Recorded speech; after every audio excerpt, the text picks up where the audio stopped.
Muy bienvenidos nuevamente a un nuevo encuentro de Experiencia BLA, este espacio de capacitación virtual que hemos generado desde la Secretaría de Turismo de Villa Langostura.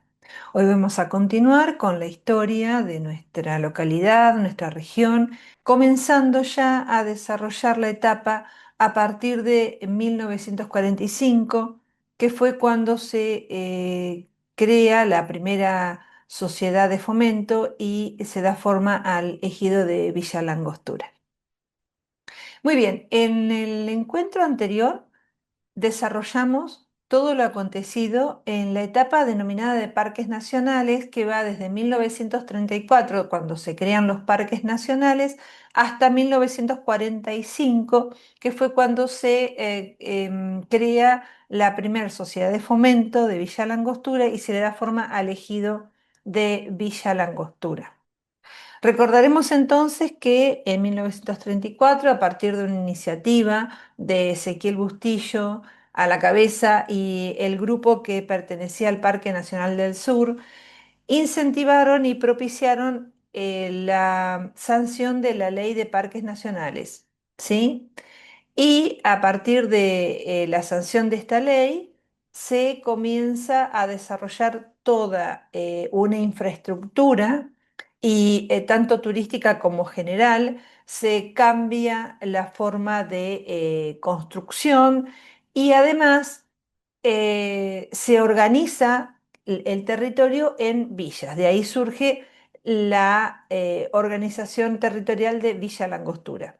Recordemos también que a diferencia de la época de la colonia agropastoril, que estaba basada su economía en la explotación de recursos naturales y en la ganadería y en la siembra, cuando llega a parques nacionales a, a esta zona, cuando se crean los parques nacionales, el paradigma económico y social cambia y ya todo pasa a estar regido por la actividad turística y la preservación de los recursos naturales. Esto trajo como consecuencia que las reglas de juego cambiaran. Por un lado, Parques lo que hizo fue redefinir límites territoriales, creando el Parque Nacional con respecto a los loteos que estaban ya establecidos y asignados en la colonia agropastoril.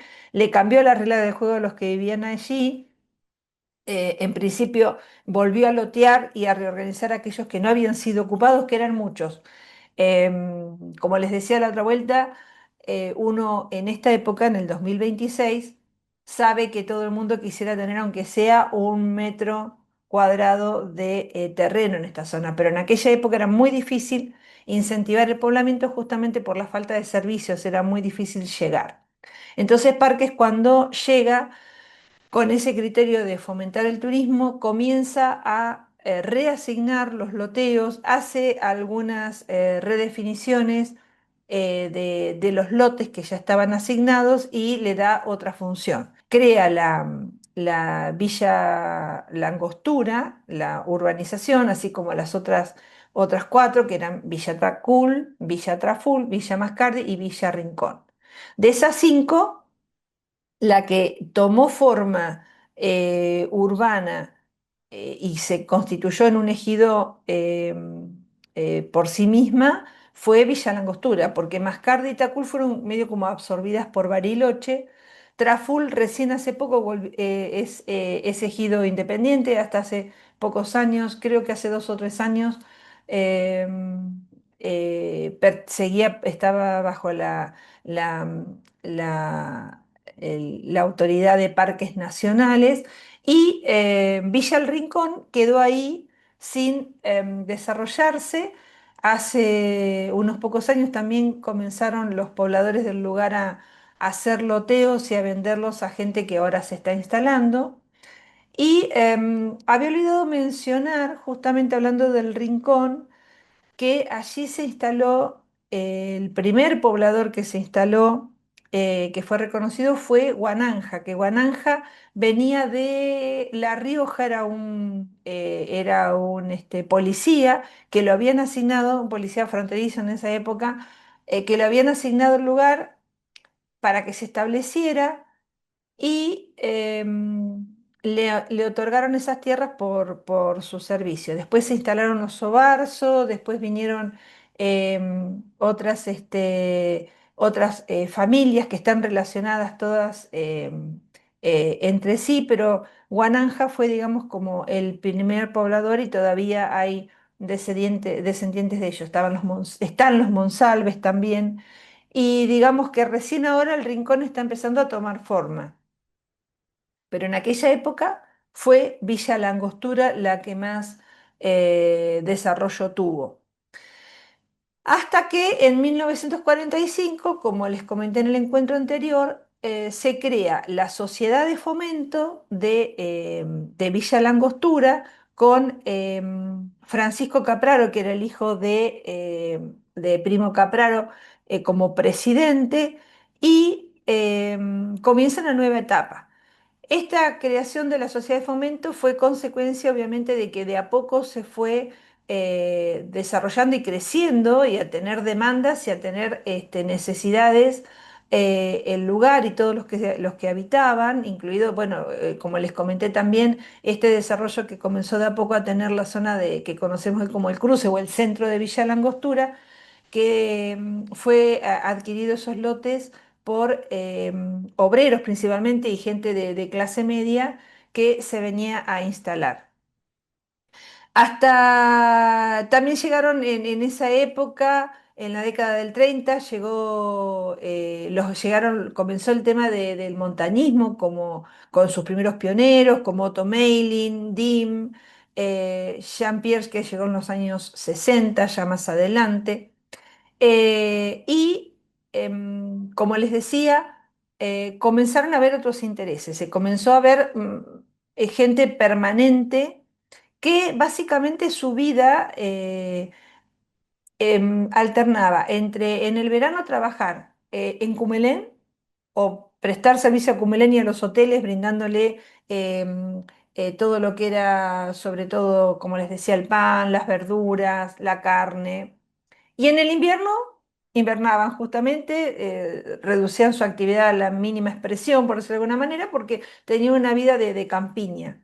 Así se mantuvo este ritmo, con algunos cambios, pero muy pequeños, hasta comienzos del 90. Fíjense, del 40 al 90 podemos hablar casi 50 años de Villa La Angostura, donde no es que no haya sucedido nada, pero básicamente la estructura que había dejado parques nacionales se sostuvo más allá de que tenían independencia y era muy reducida la actividad. Básicamente a Angostura venía gente que tenía casas de segundas residencias o amigos o la gente que venía a los hoteles que tenían, que habían sido creados por parques nacionales, y hasta ahí nomás. No estaba el turismo masivo que después vino, porque justamente hasta los años 90 era todo ripio, entonces era como está pasando ahora con Traful, que se está faltando, como está pasando con Meliquina. Son procesos que se dan en los centros turísticos,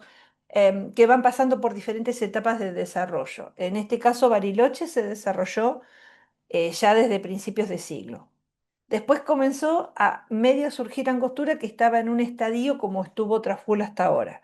Después los servicios hicieron que Angostura pasara a otra etapa, así como está sucediendo ahora con Traful y con Meliquina. Son etapas, lo mismo con San Martín. San Martín estuvo, primero se desarrolló Bariloche, después fue San Martín el que fue pasando de una etapa de más desarrollo, después apareció Angostura en el mapa, y luego ahora está en este momento con el asfalto, que es realmente algo que marca la diferencia para que el turismo fluya y sume cantidad de visitantes. El tema del asfalto que está en esta época se está desarrollando, y lo mismo que en Meliquina, Traful y Meliquina. Esto va a hacer que en un futuro, ya lo está haciendo, el tránsito y la circulación que va a haber en toda esta zona realmente va a ser maravillosa, muy interesante, porque ya la cosa va a fluir. Ahora es Bariloche, Villa La Angostura, San Martín, porque está todo asfaltado, pero ahora va a ser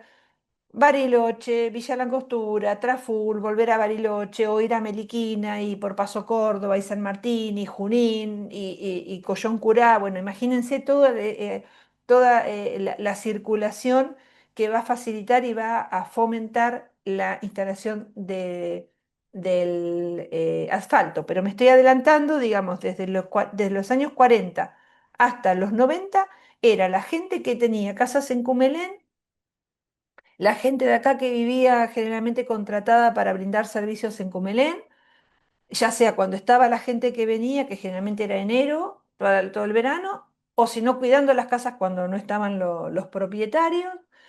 La gente tenía una vida muy, muy tranquila, muy básica, costaba mucho ir a Bariloche, estaban como muy encerrados y muy limitados, sí. Pero empezaron a venir gente, ya teníamos la escuela 104, que la primera escuelita 104 que hay fotos, y que era como una especie de rancho, fue hecha antes de Parques en la zona que ahora está, lo que es un Cuyo, la Universidad de Cuyo. Más o menos por ahí estaba instalada la primera escuelita. Después cuando vino Parques hizo el edificio que ahora es la planta de campamentos, pero desde que de Parques hasta el 76 que se hizo la nueva escuela 104 en el centro, que era otro de los servicios que se fue trasladando justamente. Bueno, hasta ese momento la escuela, ubicada acá en el casco histórico, era la que recibía y la que daba, la que brindaba la escolaridad primaria que, bueno, tenemos, ya ahí comienzan a haber protagonistas que logramos en los años 90, fines de los 90, se comenzó a hacer entrevistas a los pobladores, tanto en el contexto de un trabajo que se hizo desde la municipalidad, de la cual tengo el orgullo de haber formado parte, y también comenzaba la Biblioteca Popular a hacer sus propias investigaciones, entonces se comenzaron, perdón, en el 95 se creó el Museo Histórico con Mercedes Palavecino, que estuvo allí hasta que se jubiló a mediados en el 2015, creo que se jubiló Mechi, bueno, desde el 95 hasta el 2015, ella estuvo a cargo del museo y durante esa época hizo cantidad y cantidad y cantidad de entrevistas y de juntar material, realmente algo fantástico. También aportaba mucho Conrad Meyer, que era un entusiasta y un comprometido con juntar información. Incluso hizo un libro que se llama Cuentos que no son cuentos, en los cuales hace una recopilación de cuentos que él los llama cuentos, pero en realidad que están basados en hechos reales, leyendas o dichos o historias, esas anécdotas de pueblo, las recopiló en ese libro de cuentos que no son cuentos, que es imperdible también. Entonces, Meche hacía las entrevistas por cassette, que después las logramos digitalizar.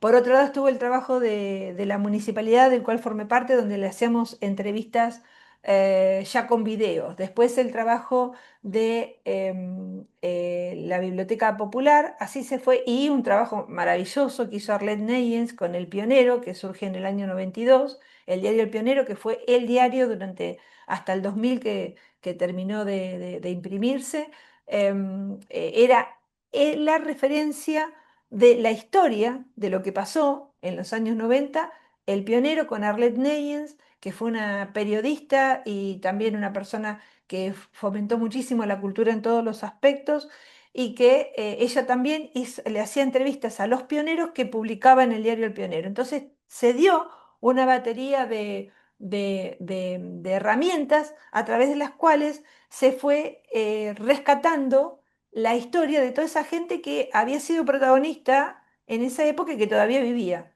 Entre ellas está la Nana Munar, que fue la primera entrevista que hice a la Nana Munar, que fue maestra de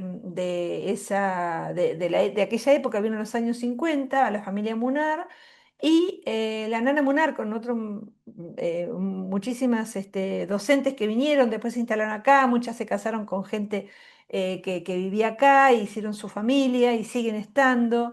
Bueno, la nana contaba cómo era la vida en la escuela primaria en aquella época. Realmente esa charla es imperdible. Están todas subidas las entrevistas estas y de Coti Carmonet y de la abuela Chabol y de Pilón Barbayelata. Bueno, de muchos, de Jean-Pierre también, que se le hizo en su momento. Jean-Pierre tiene muchas entrevistas. Pero bueno, por mencionar algunas, hay los hermanos Dim, bueno, todos ellos que se les fue haciendo de a poco entrevistas, los Quintupuray, también hay información en el museo, impresa por la Biblioteca Popular, Bayer, bueno, las entrevistas que hacía Mechi. Hay muchísima información.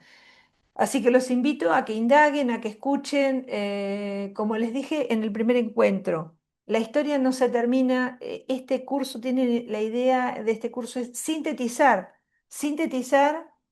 muchos años de historia. Y si bien te estoy hablando de yo hasta hace unos años decía, bueno, la última etapa, y yo ahora estaba pensando antes de comenzar la clase, bueno, en realidad voy a tener que dividir en dos etapas esta que era la última etapa del 45 a la actualidad. Bueno, no, es que estamos en el 2026 y han pasado muchas cosas del 45 al 2026.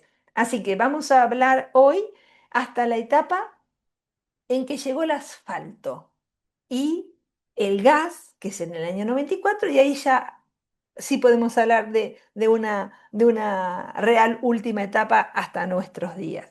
Entonces, en el 45, como decía, hasta los años 90, Villa Langostura tenía una vida muy tranquila, que alternaba con los turistas que venían en el verano, el Hotel Correntoso que también estaba, bueno, los otros hoteles, el de, el Hotel Angostura, la gente de Cumelén, otras casas particulares que estaban instaladas acá en la zona del puerto y en la zona, digamos, de las afueras, el hotel de Rucamalén, bueno, en eso se manejaban. Estaba el colectivo, el Algarrobal, que venía de Bariloche, paraba en Santa María, que era una parada, la hostería de Santa María de los Barbayelata, después paraba en lo de los Quintupuray, iba pasando así todo el recorrido hasta llegar a San Martín de los Andes, por lo que era el Camino de los Siete Lagos, que era todo encajonado así en galería de ripio, ¿no es cierto?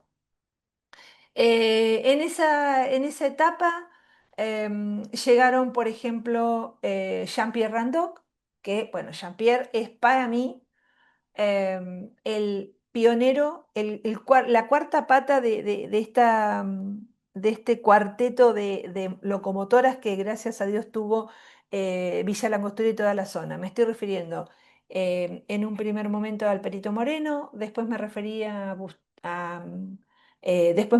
a Capraro, después hablé de Ezequiel Bustillo, como referentes, no que hayan sido los únicos, como referentes. Y en esta etapa hablamos de Jean-Pierre. Jean-Pierre Randó, que llegó en los años 60, invitado por la familia Groverman, que estuvo antes. Los Groverman tienen casa de hace muchísimos años y realmente ha sido una familia que ha hecho mucho. Todavía está Eric Groverman y su familia, a quien no le he podido hacer nunca una entrevista porque es de perfil bajo, pero una persona que sin duda está presente en todas las acciones que tienen que ver para hacer bien a Villa Langostura y son cuestiones de imitar, que ha donado terrenos, bueno. Los Groverman vivían acá, eran conocidos también de ascendencia belga de Jean-Pierre Randoc, y Jean-Pierre Randoc con unos amigos que venía andando en moto por toda Sudamérica, viene a Angostura, le gusta, decide quedarse, después viene su amigo, y Jean-Pierre Randoc fue el que inició, en un primer lugar, fue pionero del motocross en los años 60. Después compró, que él cuenta en sus anécdotas, compró lo que conocemos acá como Los Tres Mosqueteros, que es el restaurante que está acá y el apart hotel que está acá pegado al muelle de Parques Nacionales o de la Bahía Mansa, debajo de lo que está el Hotel Angostura. Bueno, eso lo compró por $2.000, que contó que se lo compró a alguien que vivía en Bariloche. Todo era así, era todo así. Y el desarrollo que había urbano era solamente ahí, apenas en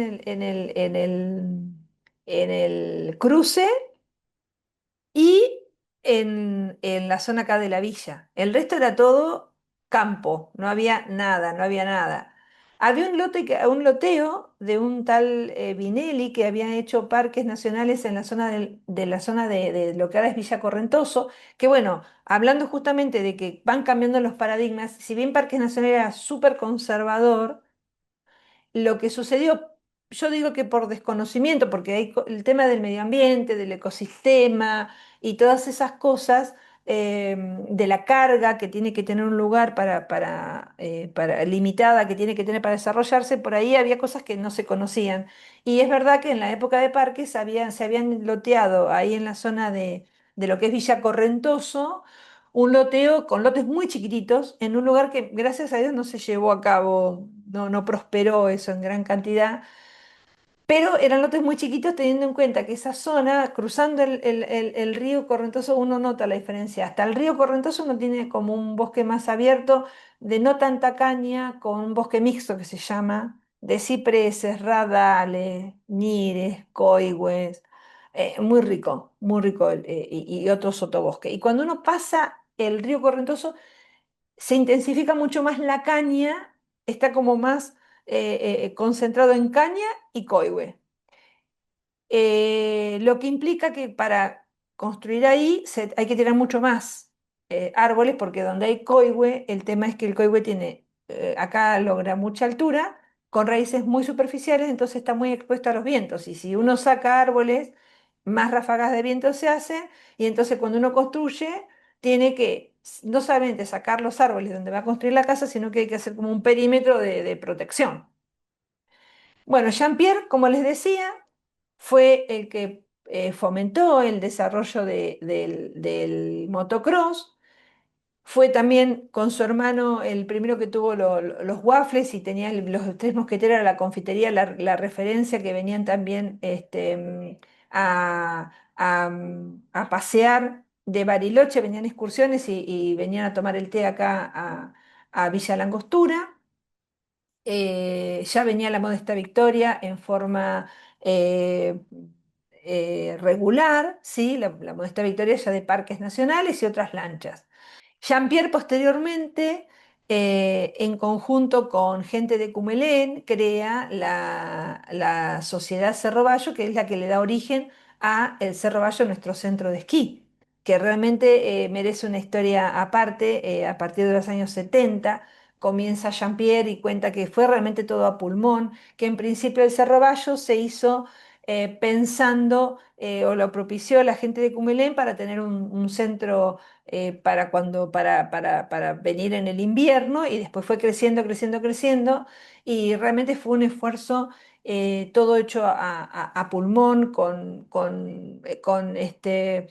medios de elevación que Jean-Pierre iba a Europa, lo cuenta, que traía al hombro cruzando fronteras en mismo Europa, que compraba medios de elevación que en los centros de esquí ya de Europa no se usaban, y él los compraba y los traía para acá. Bueno, todo realmente es un placer también escuchar la entrevista de Jean-Pierre, porque es esa locomotora que aún hoy, gracias a Dios, sigue teniendo ideas y sigue impulsándose. Y la otra vuelta un vecino sacó una nota en el diario diciendo, y esto es como que para mí esto es la semblanza y como que resume lo que es Jean-Pierre. Dice que un hombre de 80 y pico de años, como era Jean-Pierre, un vecino pasó, lo vio en la vereda que le preguntó qué estaba haciendo, dijo que estaba sembrando árboles, y le dijo, ¿y para qué? Bueno, no importa, estos van a quedar. O sea, esa gente que ve la visión más allá de sí misma, más allá de su propia vida. Me emociona decirlo porque es realmente un ejemplo que tenemos que tomar todos los sangosorenses que hoy tenemos, todo lo que tenemos este maravilloso lugar que Dios nos regaló, y que tenemos que cuidarlo, que tenemos que optimizarlo, porque es, a mí me gusta decir, un vestido de novia que nos regaló Dios, y que tenemos que cuidarlo. Entonces Jean-Pierre es para mí es el referente actual de ese amor por Angostura. Hablando del montañismo, como les decía, no fue el primero. sí fue el que le dio el impulso este del Cerro Bayo, pero el montañismo empezó en los años 30, como le decía, con Otto Meilling, con los DIM, con otros inmigrantes de centroeuropeos que venían y ¿saben a dónde iban a esquiar? Aparte de Bariloche, cruzaban el lago e iban al Dormilón. El Dormilón fue, y después fueron, y ahí se comenzaron a hacer los refugios.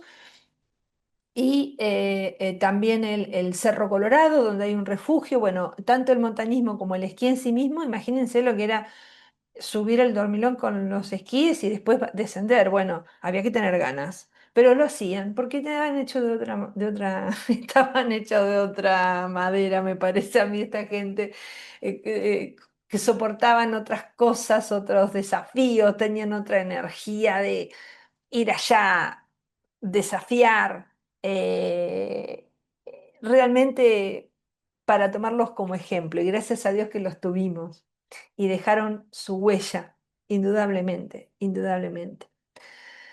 La pesca era el principal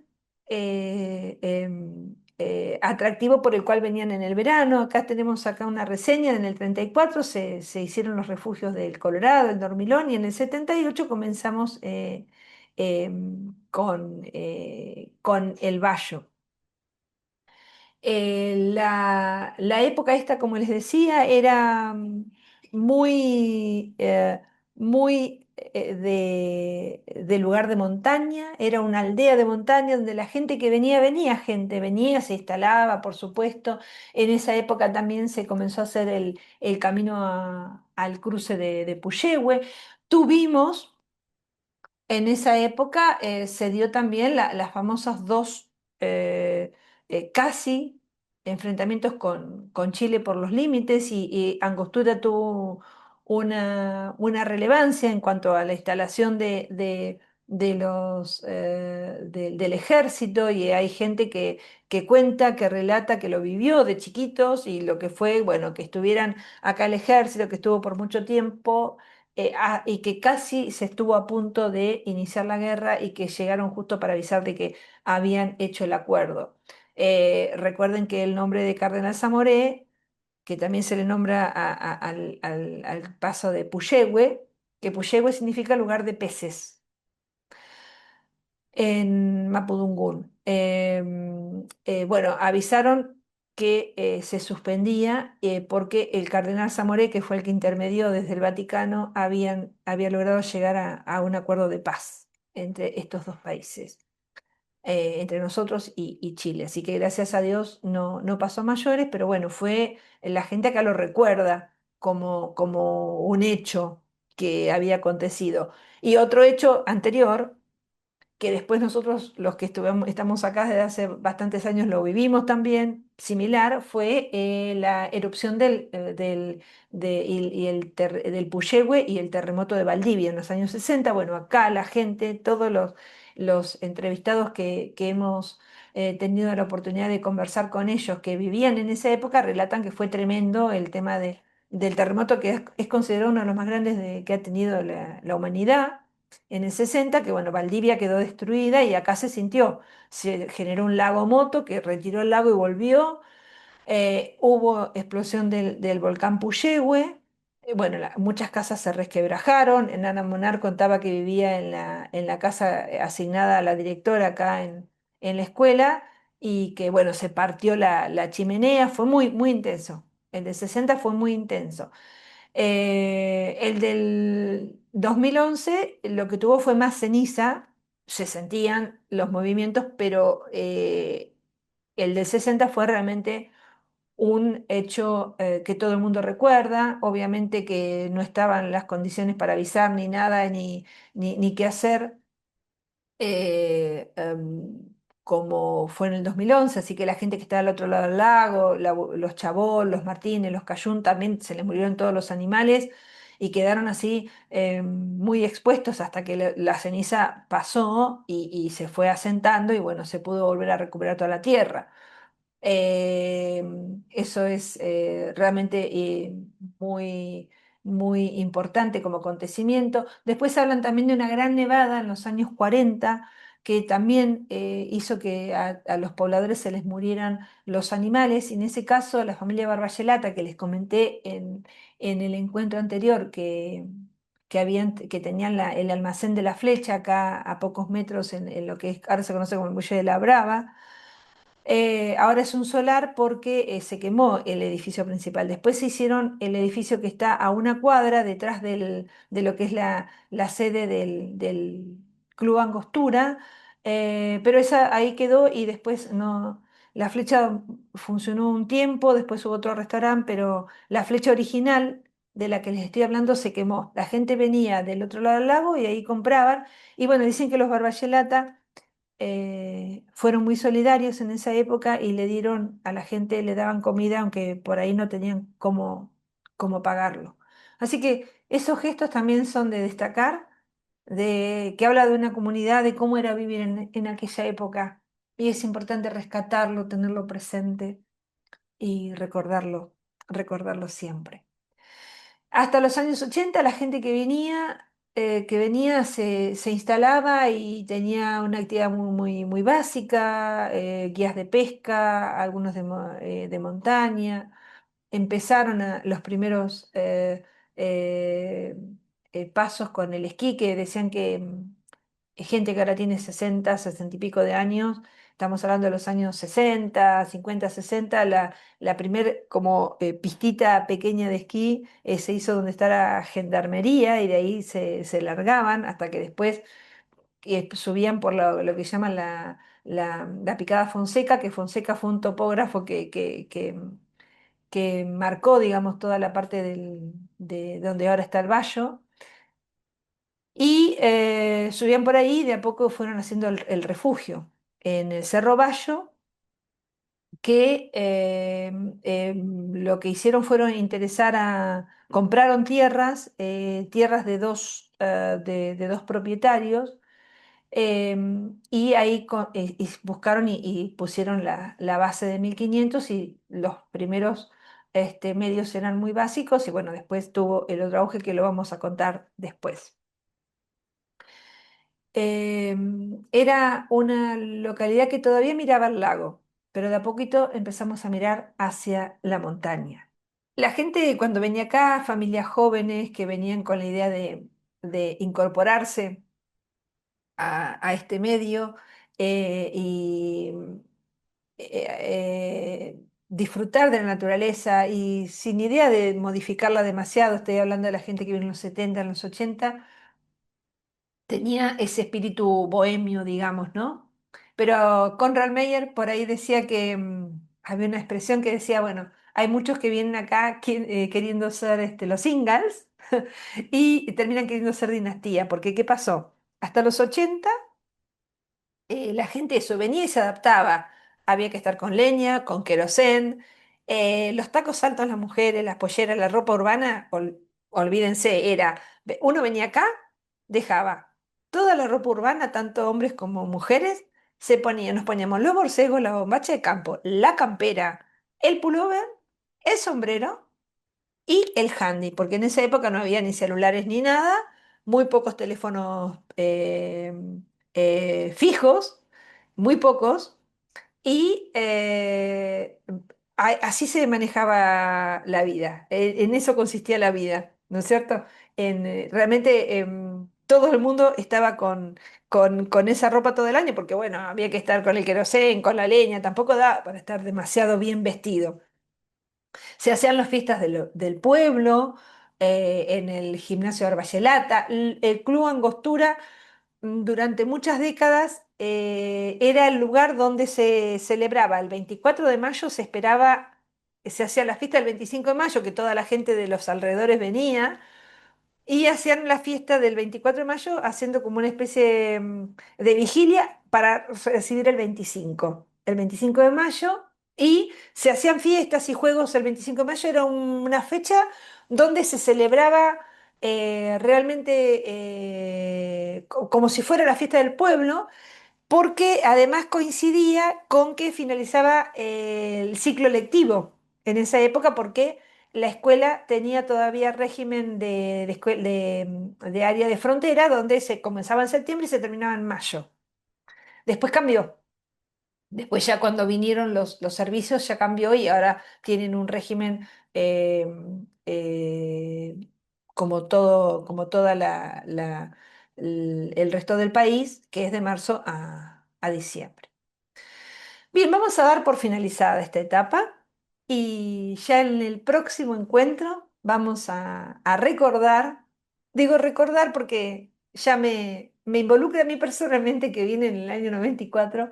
Vamos a recordar cómo fueron esos años desde los 90 hasta nuestros días. Que estén muy bien y nos vemos en el próximo encuentro.